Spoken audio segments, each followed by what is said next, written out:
Hello and welcome to this video. My name is Philip Huthwaite and I'm the CEO of BlackCurve. We help businesses fine-tune their pricing, and pricing really is our passion as it's the greatest lever to improve a business's performance. But many businesses are not actually using this to their full advantage. You can find out more information about us by visiting blackcurve.com. We also regularly post blogs at blog.blackcurve.com, and you can join the debate on our Twitter at BlackCurveHQ. Today, we're going to look at common pricing errors and how to solve them. The first pricing error that typically businesses who approach us have is an over-reliance on Excel. Now, I'm not saying that Excel isn't good, it's fantastic, and we use it ourselves in our business to manage a lot of our processes. However, it does have its limitations. Think of managing your pricing and what would one formula drag done incorrectly or one formula error mean to your business. It could be a massive problem if you're pricing incorrectly, especially if you're pricing lower than you otherwise could. Also, where lots of people need to get involved in pricing, lots of pricing decisions, or where pricing needs to be communicated out to your sales force, how can you be sure that everyone's got access to the latest version? And therefore, that's where Excel comes with its limitations. We also see companies who have an over-reliance on cost-plus pricing. Now, cost-plus pricing, whilst on the surface may ensure that you're always going to be selling your product at a certain agreed margin, you're always going to be selling profitably. However, it doesn't allow you to reach your full potential. I mean, you may consider that on an entire product range, actually, I'm happy with a 30% markup. But what if you could achieve something like a 70% markup on that product in a particular market segment? Or what if you could apply a completely different pricing strategy and achieve a lot more than that flat markup? Now, therefore, that's where advanced pricing comes in. Leading on from that, we see companies that are not using advanced pricing strategies. They may be stuck on using methods such as cost-plus pricing that we've alluded to. They may be doing simple strategies such as pricing the same regardless of where they are in the UK as a country, if that's your market, or a certain area where they are in another part of the world.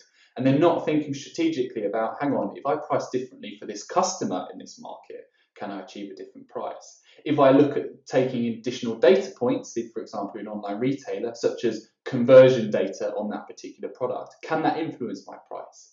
Am I making sure that my pricing is rounded correctly with, your 49, your 99? Am I using strategies such as bundling to my advantage? Now, even some of those strategies that I mentioned, you may think only applicable to retail. Bundling is a fantastic solution that can be used in manufacturing and distribution. It's all about trying to upsell that order and giving customers what they want based on potentially what other customers have purchased from you. You'd be very surprised. Also, we see companies that ignore the true value that their product gives their customers in the marketplace. I mean, think of that Starbucks that you might buy on a daily basis, or there are other coffee shops out there such as Costa and Cafe Republic. Does it really cost $3.99, $2.99 for that coffee? Absolutely not. The markup on those coffee is huge. You're buying into the brand, you're buying into that need to have that pick-me-up on a daily basis. Now, if you take that concept and apply it to some of your own products, what is the true value that your customers are getting out of your solution? Probably quite a lot. Therefore, going back to our cost-plus pricing method, or going back to that type of pricing strategy, you're probably underpricing your solution. So we see companies that are not using value to their full potential. So start to think about how can I price based on the value of my product? Does it actually does my product mean that they don't need to spend money on servicing because my product actually lasts longer? Things like that, their value. Is my sales force over discounting? So what I mean by this is, are we unnecessarily giving discounts? Would that customer still buy from you if you didn't give that discount? Probably yes. Am I always giving discounts at these 5, 10, 20, 25% levels? An order could be won based on just giving a 3% or a 4% discount as opposed to a 5% discount. We also see companies who are only making pricing updates once a year. Now, whilst in certain sectors you may issue a contract which says this pricing is valid for 12 months, there's typically going to be your retail recommended price or customers who aren't purchasing you from on a daily basis who don't necessarily have that relationship with you. Therefore, this is where you can start to make pricing changes more frequently. Why are you waiting a year to make those pricing changes? Is it because you don't have the tools in place to enable you to do it, or is it a long drawn out approval process? Whatever it is, if you wait until the end of year, that's almost sort of 6 months of lost opportunity that you have to change the price, especially if you've identified that you could potentially increase the price without a loss in sales. So there's some of the common pricing errors that we see companies make.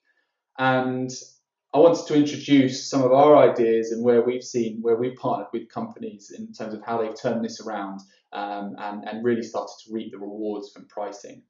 So the first of which is generally we recommend companies do a simple pricing maturity assessment to see how well they're doing or see how they're doing against their compatriots. Now, a simple Google search on pricing maturity assessment will find a few. We have our own pricing maturity assessment, which you might like to do. If you go to blackcurve.com/find your pricing score, there's a quick self-assessment that you can do to see whether you have a basic or advanced pricing power. And this will give you that initial, do I need to address pricing? How am I doing? And might also then recommend some areas which you might need to look at. The second is you might want to engage with a pricing consultancy. So especially if you may be new to pricing, or especially if you've identified a particular area in pricing which you need to improve, what a pricing consultancy does is they bring their influence and knowledge from their network and where they've worked in other sectors or where they've worked in other companies in your particular sector, and can bring a wider range of thinking to your particular problem. They've sort of been around the block, if you will, and could bring the best bits of what they've learned to your business. The third thing which we recommend is you might like to think around price training. Now, there are a number of pricing training vendors out there. We have our own range of courses as well, which you can draw upon. And some areas where we've seen the greatest success is maybe amongst your sales force, where there's hesitancy in terms of, oh, I don't get pricing, I don't see how that could help my business. We've been doing it like this for a long time. Or where you're trying to get buy-in from senior management in terms of how pricing could really help them. And this will help them understand the importance, and again, typically the pricing training brings lots of case studies, and as well as the theory, and also some fun pricing games in order to get some examples in that session of how you can use it to your advantage, and then you can take the lessons learned and apply it to your business. Next up, if you're not already hiring pricing professionals, if your budget can stretch that much, or if you haven't thought about it before, why not? Because pricing is, as I mentioned at the start of this, is the quickest, fastest lever to improve your bottom line. And having a dedicated pricing person in your business will help you interrogate your pricing on a daily basis and also look towards the future.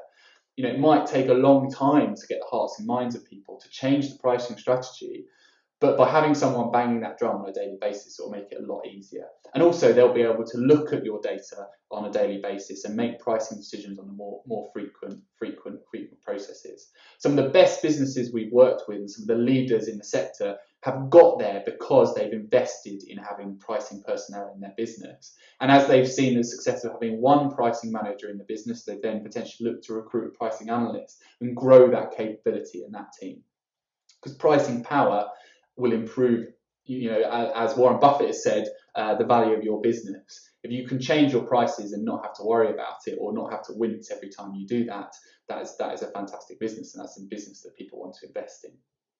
Lastly, you may wish to look at pricing tools. Now, BlackCurve has their own pricing tool out there, so maybe I'm a bit biased in terms of recommending that to you. But looking at pricing tools as a whole, what they will enable you to do that maybe Excel doesn't, or maybe that some of the more simpler pricing tools which may be within your core business system, is that they have been developed by pricing specialists, and they've been developed with pricing in mind, and that's at the forefront. They're not doing anything else, they're focusing on pricing to drive your business. What they'll be able to do is they'll be able to look at your historical data.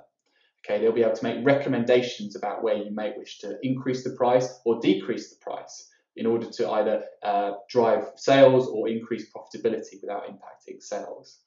Once they've made recommendations, they might also recommend different pricing strategies, such as why don't you bundle these particular products together because you could increase your average order size, as an example. They also handle the vast volumes of data. Typically, we find that organizations are fantastic at pricing maybe their 20% of their core business, but their long tail is suffering. And pricing tools enable you to manage your long tail. They'll also give you that visibility of that feedback loop about what's working and what's not working. You may make some pricing changes and actually they're not being successful. Therefore, you will have visibility of, I made this pricing change and this is the impact on my business. Excel, to a certain extent, is a snapshot in time, and you lose that visibility, especially where there's lots of sales and lots of products going through your system. Remember, as a catch-all, that pricing is a journey, and even if you're doing some of this, it's going to help you and take you on that journey towards increased profitability or whatever your overall business objective is. So that's just a flavour and an introduction of some of the common pricing errors we see, and also an introduction around how you could potentially look to solving them or plugging some of the gaps. If you'd like to find out more, please visit blackcurve.com, and there's also our contact page on our website if you'd like to reach out to me or any of my colleagues to ask any questions you may have. Thank you very much for your time, and I look forward to sharing further news and blogs, articles and white papers and videos such as this in the future. Thank you very much.